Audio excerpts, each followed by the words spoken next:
जाएगा, ब्रांड है। जय श्री राम ब्रांड कैसे हो जाएगा? पहले सुनिए, जय श्री राम ब्रांड कैसे हो जाएगा? भगवानों ने क्या दिया है बताइए? भगवानों ने किसको क्या दे दिया? जब इतने सारे भगवान देवी देवता है तो इतने सारा दुख क्यों है, गरीबी क्यों है? भगवान उस गरीबी को क्यों नहीं हटा देते? भगवान किसी जितने भी हो रहा है, मंदिर मस्जिद हो रहा है, ये तमाम ड्रामे को क्यों नहीं खत्म कर देते? भगवान आप बताओगे कौन सबसे ज्यादा? पहले तो सुन लीजिए, बाबा साहब अम्बेडकर तो ब्रांड है, पहले तो वो रहेंगे में रहना होगा तो जय श्री राम कहना। अरे निकलिए, कौन बोल रहा है? कौन बुलवाएगा? मेरा मन होगा तो मैं बोलूंगी, और वो भी जय श्री राम। पहले सुन लीजिए, जय श्री राम। अरे भाई तुम लिंचिंग कर रहे हो क्या? उन्हीं तरीके के गुंडों की तरह लिंचिंग कर रहे हो तुम तो। उनमें और आप में फर्क ही क्या है? क्यों पत्रकार का नाम खराब करो? पत्रकार मत कहलाओ अपने आप को। मेरे को मालूम था आपको मिर्ची लगेगी और आपको इसी तरीके से मिर्ची लगानी थी। मैंने इसीलिए जानबूझकर इस तरीके अल्लाहू अकबर भी बोलूंगी, जय भीम भी बोलूंगी, और जय श्री राम नहीं, पहले सुन लीजिए, जय सिया राम बोलूंगी। अब जय सिया राम मेरी सुन के मत बोलिए, जय श्री राम तो आप बुलवा रहे हैं, क्योंकि जय श्री राम क्या, आप सिया को पहले अलग हटा करके आप फिर राम को जोड़ रहे हैं। पहले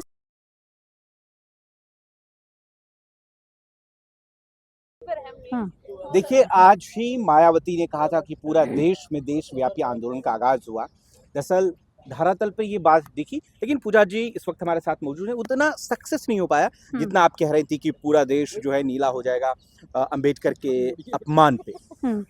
आप मायावती जी की बात कर रहे हैं। मायावती जी को तो देखिए, अभी जिस हिसाब से उनको बोलना चाहिए वो बोल रही हैं, अपने पद से तो बोल ही रही है ना। कम से कम उन्होंने बाबा साहब के लिए आवाज तो उठाई। आपने संसद में नहीं देखा चंद्रशेखर जी ने वहां पर किस तरीके से आवाज उठाई? एक ऐसे सशक्त नेता जिन्होंने वहां पर बाबा साहब अम्बेडकर के लिए वहां पर आवाज उठाई। और बाबा साहब अम्बेडकर को जो फैशन बता रहे हैं कुछ लोग, उनको ये नहीं पता है कि देश जो है संविधान से ही चलेगा, संविधान से चला है, चलता है, लेकिन चलता रहेगा। ये बात तो कहीं लिखी नहीं है ना कि जय भीम आपको बोलना पड़ेगा, ठीक उसी प्रकार जिसे जय श्री राम आपको बोलना पड़ेगा। जय भीम बोलना पड़ेगा। उन्होंने कब कहा? कि वो बोल रहे कि बाबा साहब अम्बेडकर अम्बेडकर अम्बेडकर अम्बेडकर फैशन हो गया है, आपको इतनी बार भगवान का नाम लेना चाहिए तो स्वर्ग पहुंच जाएंगे। पहले तो आप ये समझ लीजिए कि भगवान का नाम ले, भगवान और बाबा साहब का आप कंपेयर क्या कहाँ से कर रहे हैं? आपको जब अच्छा, अब देखिए ना, कंपेयर कहाँ से कर रहे हैं ना? हाँ, कंपेयर कहाँ से कर रहे हैं आप बताइए ना? बाबा साहब ने जो किया है ना वो कोई नहीं कर सकता। बाबा साहब एक समुदाय के, पहले सुन लिया, हाँ बिल्कुल, राम भगवान नहीं कर सकते। बाबा साहब ने जो दिया है, वो अधिकार दिया है, वो बोलने का हक के अधिकारों के लिए, मतलब और महिलाओं के लिए, सबसे ज्यादा महिलाओं के लिए जो काम किया है, एक समुदाय के लिए काम नहीं किया है। आपको बता दूं, तमाम उस समुदाय के लिए उन्होंने काम किया है। जितनी भी आज सांसद महिला जो बैठी हुई है, अरे राम का नाम कैसे आ गया बीच में? अरे मैं किसी को मानूं, मैं किसी को, पहले सुनिए, आप कैसे तय करेंगे ये मैं किसी को मानूंगी या नहीं मानूंगी? आप ये बताइए ना। आप धर्म और मेरे मानने पे क्यों? क्या है? आप, मेरा धर्म तो ये है कि इंसानियत मेरा धर्म है। अगर कोई भूखा है तो उसको पानी पिला देना, कोई प्याज वो खाना खिला देना, जो भूखा है उसको खाना खिला देना। पहले सुनिए, धर्म बांटने वाले आप ही लोग तो हैं। आप ही चंद लोग हैं जो धर्मों में बांटते हैं, जातियों में बांटते हैं। पहले सुन लीजिए, धर्म में जातियों में बांटते हैं। जब किसी नवजात शिशु का जब जन्म होता है तो वो क्या हिंदू और मुसलमान के पहले से पैदा होकर के आता है? किस धर्म में हुआ है तब न तय होता है कि ये भाई हिंदू है या मुसलमान है। पहले सुनिए, ब्राह्मण की लड़ाई नहीं है यहाँ पर, बाबा साहब की लड़ाई, बाबा साहब की लड़ाई है, संविधान की लड़ाई है। ये दलितों और मुसलमान और किसी पिछड़े और उसकी लड़ाई नहीं है। पहले सुन लीजिए, ये जो आप लोगों ने एक बना रखा है ना कि ये सिर्फ बाबा साहब एक उसी दलितों के नेता, दलितों के नहीं, उन सबके नेता है, उन सबके लिए उन्होंने काम किया। जय भीम जो नाम है एक ब्रांड है, आप समझिए, ये ब्रांड है और ब्रांड रहेगा, ब्रांड है। जय श्री राम ब्रांड कैसे हो जाएगा? पहले सुनिए, जय श्री राम ब्रांड कैसे हो जाएगा? भगवानों ने क्या दिया है बताइए? भगवानों ने किसको क्या दे दिया? जब इतने सारे भगवान देवी देवता है तो इतने सारा दुख क्यों है, गरीबी क्यों है? भगवान उस गरीबी को क्यों नहीं हटा देते? भगवान किसी जितने भी हो रहा है, मंदिर मस्जिद हो रहा है, ये तमाम ड्रामे को क्यों नहीं खत्म कर देते? भगवान, सुन लीजिए ना, भगवान और भीम ये दो को एक तो कंपेयर मत करिए। जो बाबा साहब अम्बेडकर है, उन्होंने संविधान और अधिकार का जो है, ये क्यों पहनी है? ये क्या है? क्या है ये क्यों पहनी? अरे भाई गजब की बात। ये मैंने रतन, पहले सुन लीजिए, रतन नहीं, पहले सुनिए, रतन नहीं पहना हुआ है, रतन और पत्थर नहीं पहना हुआ। गजब की बात आप करते हैं, रतन और पत्थर नहीं पहना हुआ है, छल्ला है और बहुत मामूली सा चल रहा है, 10 रुपए में, 10 रुपए में मिलता है भाई, तुम भी पहन सकते हो। कुछ मीनिंग क्या होगा, ऐसे पहन लिया, कोई भी कुछ भी पहन सकता है। पहनने और खाने पर यही ये आजादी की आप बात करेंगे, आप तय करेंगे कि मेरे को क्या पहनना है, मेरे को क्या खाना है। बाबा साहब भीमराव अंबेडकर ने यही तो दिया है कि कौन क्या पहन सकता है, कौन क्या खा सकता है, कौन देश निकालेगा, आप बताएंगे। आप मुझे चंद लोग जो है चिंटू सर्टिफिकेट देंगे कि आप यहाँ रह सकते हैं, आप वहां रह सकते हैं, आप बताओगे कौन सबसे ज्यादा। पहले तो सुन लीजिए, बाबा साहब अंबेडकर तो ब्रांड है, पहले तो वो रहेंगे में रहना होगा तो जय श्री राम कहना। अरे निकलिए, कौन बोल रहा है, कौन बुलवाएगा, मेरा मन होगा तो मैं बोलूंगी, और वो भी जय श्री राम। पहले सुन लीजिए, जय श्री राम। अरे भाई तुम लिंचिंग कर रहे हो क्या, उन्हीं तरीके के गुंडों की तरह लिंचिंग कर रहे हो तुम तो। उनमें और आप में फर्क ही क्या है, क्यों पत्रकार का नाम खराब करो, पत्रकार मत कहलाओ अपने आप को, पत्रकार से नाम हटा दो आप। उसी की तरह लिंचिंग करने लग रहे हैं कि जय श्री राम बोलो, जय श्री राम बोलो। जय श्री राम काहे के लिए बोलेंगे भाई, बाबा साहब ने अम्बेडकर, बाबा साहब अम्बेडकर जी ने, अरे जो मेरा मन करेगा मैं वो बोलूंगी। मेरे भाई तुम्हारे कहने से बोलूंगी क्या, तुम क्या करोगे कि मेरे को क्या कहना है, क्या नहीं कहना है। अरे मेरा मन करेगा जय बाबा भीमराव अंबेडकर की जय भीम बोलूंगी मैं, जो हाँ बिल्कुल जय भीम भी बोलूंगी, अल्लाहू अकबर भी बोलूंगी, लेकिन आपके कहने से जय श्री राम नहीं बोलूंगी। क्या फंस गई, क्या फंस गई, मैं जय श्री राम बोलूंगी। पहले सुन लीजिए, अरे मेरे को मालूम था आपको मिर्ची लगेगी और आपको इसी तरीके से मिर्ची लगानी थी, मैंने इसीलिए जानबूझकर इस तरीके से अल्लाहू अकबर भी बोलूंगी, जय भीम भी बोलूंगी, और जय श्री राम नहीं।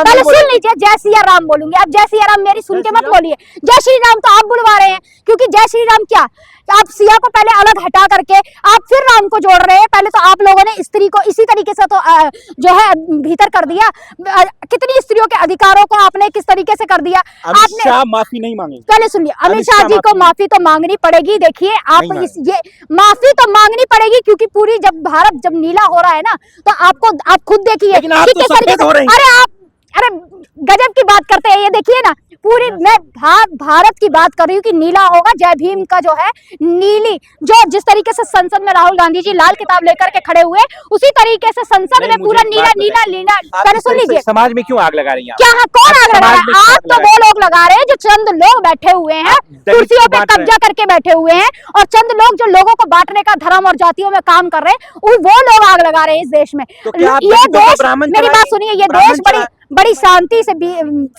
जी रहा है, शांति से काम कर रहा है। पहले सुन लीजिए ना, युवाओं के पास रोजगार नहीं है, महंगाई इतनी चरम पर है, जीएसटी कहाँ जा रही है, जीडीपी कहाँ जा रही है, भूखमरी देश में है, फिर भी जय श्री राम करिए, ये करिए, मंदिर ढूंढिए, ये खोजिए, वो खोजिए, बस यही सब चल रहा है। और क्या चल रहा है देश में? जय श्री राम की जो आप बात कर रहे हैं, आप बुलवाएंगे क्या? जिसका मन होगा वो बोलेगा। नहीं, मुझे एक बात बताइए, आप ब्राह्मण हैं, अरे आप फिर बोल रहे ब्राह्मण है। एक तो ना मैं हिंदू हूँ ना ब्राह्मण हूँ, मैं इंसान हूँ, इंसानियत मेरा धर्म है। एक तो कितने आपके अंदर मानसिकता देखिए किस तरीके की भरी हुई है, जाति धर्म से तो पीछे ही नहीं हटते कि पहले आप ब्राह्मण बता दीजिए, फिर दलित बता दीजिए, फिर ये घुसा दीजिए। अरे अमित शाह जी ने जो बोला है ना, बाबा साहब भीमराव अंबेडकर की बदौलत उस संसद में खड़े हुए हैं, बाबा साहब भीमराव अंबेडकर की बदौलत आज वो बोल पा रहे हैं, ठीक है? नहीं तो उनके नाम के पीछे भी जो तड़ी पार लगता है ना, पहले सुन लीजिए, बिल्कुल ताकत है। जनता जब उस सत्ता पे बिठाती है ना, कुर्सी पे, जनता ही उस सत्ता की कुर्सी से उतार भी सकती है। आप ये समझ लीजिए, उसी जनता के वोट से आज वो वहां पर बैठे हुए हैं। तमाम लोग की पक्ष में तो बौद्ध धर्म अपना लीजिए आप। बिल्कुल अपना लूंगी, अगर मेरा मन करेगा तो अपना लूंगी, आपके कहने से नहीं अपनाऊंगी। अरे सुन लीजिए, पहले सुन लीजिए, पहले तो आपने यही बात रखा है कि बाबा साहब सवाल का जवाब, पहले सुन लीजिए, बाबा साहब अम्बेडकर का नाम लिया तो बौद्ध धर्म अपना लीजिए। अगर आप ये हिंदुओं की बात करिए तो आप ब्राह्मण है, हिंदुओं की बात करिए, हिंदुओं तो गुलाम था। भैया आप इसी में मत उलझाइए, आप जनता को वो बात बताइए जो जाननी चाहिए। स्वर्ग जाना है, अरे 7 जन्मों का स्वर्ग, अरे पहले सुन, भगवान के नाम का भगवान ने दिया क्या, पहले तो ये बता दीजिए। मैंने अभी क्या कहा शुरुआत में, आप ध्यान नहीं देते हैं क्या? भगवान बैठे हुए, तो ये गरीबी नहीं होनी चाहिए, ये रोना और दुख नहीं होना चाहिए। ये जितने भी जो दुख बेचारे झेल रहे हैं, जितने भी ठंड में भी गरीब झुग्गियों में बैठे हुए, उनको मकान दे दे भगवान। जब भगवान के पास इतनी शक्तियां हैं, सब कुछ है, तो भगवान के होते हुए इतने दुख काहे को है भाई, काहे को है ये बताइए ना आप मुझे। सारे दुख हर ले, क्यों नहीं हर लेते हैं? फिर ये तमाम लोग भगवान का नाम लेकर के वहां पहुंच जाते हैं कि भगवान को बचाना है। बताइए, आज इंसान भगवान को बचा रहा है, जो सृष्टि को रचता है, वो सृष्टि को रचने वाला, उसको बचाने के लिए इंसान आ रहा है। सोचिए, फेथ नहीं है आपको, क्या ईश्वर पे फेथ नहीं है? क्यों फेथ है? देखिए ईश्वर है, जिसको किसी ने देखा नहीं है, जिसकी कोई ना उसकी रूपरेखा है, ना रंग है, कुछ नहीं है, जो तमाम लोग बोलते हैं ना कि 33 करोड़ देवी देवता है, कोटि देवी देवता है, 33 करोड़ को जला देंगे आप? पहले सुन लीजिए, पहले मनुस्मृति को जला देंगे? मनुस्मृति, अरे मनुस्मृति में आपने देखा नहीं महिलाओं के लिए किस कदर की बात की गई है? महिलाओं को किसी तरीके का अधिकार नहीं है, तो पढ़ने का नहीं था, श्रृंगार का नहीं था, बाहर निकलने का नहीं था। बिल्कुल जलाऊंगी, बिल्कुल जलाऊंगी मनुस्मृति। मनुस्मृति से देश चलेगा, देश संविधान से चलेगा, आप ये समझ लीजिए, संविधान से ही देश चलता है, चलता आएगा और चलेगा। हाँ बिल्कुल जलाऊंगी, मनुस्मृति थोड़ी, मनुस्मृति से ही जलाऊंगी। आप समझिए, मनुस्मृति जो है हमारे पैर की जूते के नीचे है, मनुस्मृति से देश नहीं चलेगा। पहले सुनिए, ब्राह्मण नहीं हूँ मैंने, आपको क्या कहा? मैं ब्राह्मण नहीं हूँ, मैं इंसान हूँ, इंसानियत की बात कर रही हूँ, ठीक है? बार बार ब्राह्मण ब्राह्मण मत चिल्लाइए। ब्राह्मण क्या होता है? ब्राह्मण एक धर्म क्या होता है? आपको नहीं मालूम है कि धर्म क्या होता है? धर्म वो होता है जिस किसी को आपने किसी की मदद कर दी, किसी भूखे को खाना खिला दिया, प्यासे को पानी पिला दिया, वो धर्म है, ठीक है? जो धर्म का झंडा गाड़ते फिर रहे हैं ना, वो क्या कर रहे हैं? पूरा तमाम देश देख रहा है, जाकर के जो है देखिए ना, अभी प्रधानमंत्री जी कुवैत जाते हैं, वहां मियां भाई के हाथ में गले से मिलते हैं, सब कुछ करते हैं, मगर यहाँ के मुसलमान से दिक्कत है। तमाम गोदी मीडिया जो है चिल्ला के मुसलमान मुसलमान मुसलमान चिल्लाता है, अब्दुल का नाम चिल्लाता है, अब्दुल का अमित शाह के साथ अब्दुल का टाइट करने पहुंच जाता है। अब्दुल के नाम से तो आप लोगों की बरकत चल रही है, अब्दुल के नाम से गोदी मीडिया की बरकत हो रही है, अब्दुल के नाम से मंदिर मस्जिद के नाम से ही जो है सत्ता में बैठे हुए हैं। बीजेपी नेता नहीं बोलेंगे जेबी? अरे बीजेपी नेता क्यों नहीं बोलेंगे? उन्हें 10 बार बोलना पड़ेगा। देखा नहीं आपने अमित शाह जी के एक वीडियो वायरल था, एक इंटरव्यू हो रहा था, तब उनसे पूछा गया कि देश मनुस्मृति से चलेगा या संविधान से? आखिर में उनको बोलना पड़ा कि ये देश संविधान से ही चलेगा। भाई गजब के आप क्वेश्चन, तो क्या करेंगे? देखा, बोलना पड़ा ना। और ये देखिए, आप कह रहे हैं ना माफी मांगनी पड़ेगी, माफी तो उन्हें मांगनी पड़ेगी, लेकिन इनडायरेक्ट वे में उन्होंने दिखा दिया है, साबित कर दिया है कि किस तरीके से बाबा साहब अम्बेडकर की मूर्ति के आगे वो सर झुका रहे और कैंडल जलाने गए हैं ना, जब ये तमाम देश जब उनके ऊपर आक्रोशित हो गया। आपने देखा नहीं, इनडायरेक्ट वे में वो झुके हैं और झुकना पड़ेगा, और सामने आके माफी भी मांगनी पड़ेगी। जब वो पुष्पा राज नहीं, आप ऐसे मत करिए, पुष्पा राज नहीं चलेगा, यहाँ पर संविधान है, संविधान का राज चलेगा, आप ये समझ लीजिए। और किस तरीके से पुष्पा है, अरे मैं वही बता रही हूँ, आप ही जो इशारा कर रहे थे ना पुष्पा राज का, मैंने कहा है पुष्पा का राज नहीं चलेगा, यहाँ पर संविधान का राज है। पुष्पा झुकेगा? अरे मेरे बात सुन लीजिए, पहले सुनते तो आप है नहीं। संविधान का राज है, संविधान का ही राज रहेगा, और संविधान की बदौलत ही आज उनको झुकना भी पड़ा है। बाबा साहब के आगे आज कैसे माला डालने गए, कैसे कैंडल लेके खड़े हुए हैं, आखिर देश ने ये देश, अरे झुकना पड़ गया है भाई, इनडायरेक्ट वे में तो वो झुक गए हैं, और सामने आपके माफी भी उन्हें मांगनी ही पड़ेगी।